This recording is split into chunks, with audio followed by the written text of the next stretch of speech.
Center for Students with Disabilities created this video to provide helpful information and tips for working with deaf or hard of hearing students taking your course, and some of the accommodations they may request to gain equal access to the course. It is important to understand that what one student requests for accessibility in the classroom may differ from what another student requests. In addition to captioning, your student may request an interpreter. The assigned interpreter will email both you and your student indicating the class in which they will be working. They will request you provide them with a copy of your syllabus as soon as you can, and a draft is fine as it will give them a general overview of the course. They will also request a list of required reading material and any other material used unique to your course. Your interpreter will request to be added to Canvas. If you are not sure how to do this, instructions will be in the email you receive from them. When working with deaf or hard of hearing students, here are some things to keep in mind, again, depending on the student. Your student will generally look to their interpreter for your part of the conversation. Speak at a normal voice level and cadence.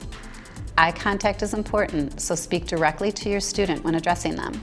Avoid saying to your interpreter things like, "tell them." Your student may voice for themselves, or the interpreter may voice for them. Your student will want you, the interpreter, and any visual information in their sight line. For this reason, preferential seating may be required. When using visual aids, the deaf hard of hearing student will generally look first to the interpreter for spoken information and then to the visual items. Please allow time for this process. To get your student's attention, it is culturally accepted to softly wave your hand, tap the desk or table they are sitting at, or touch the student's shoulder or arm. To benefit hard of hearing students who do not use an interpreter, restate comments and questions from their peers, as those can go unheard, missed altogether. There will be a bit of lag time required for your student to access and process the spoken message. Allow for this so they too can participate in discussion. When working with an interpreter in your classroom, here are some things to keep in mind.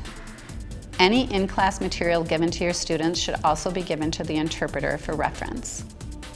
Allow the interpreter to place themselves in the student's sight line, which will include both you and your interpreter, as well as any visual information. Speak at a comfortable delivery rate. It is acceptable for you to periodically walk in front of the interpreter, so move about as you normally do. Just avoid parking yourself directly between your student and the interpreter. Interpreters do not censor comments. Don't say that. It doesn't promote equal access. Interpreters are there to facilitate communication, not participate in class discussion or activities. Use specific language and terms when lecturing or referencing visual aids. Phrases like, "this might affect that in many ways," or "this divided by that equals this," will not allow for clear communication. Your interpreter will need to know what this, what that.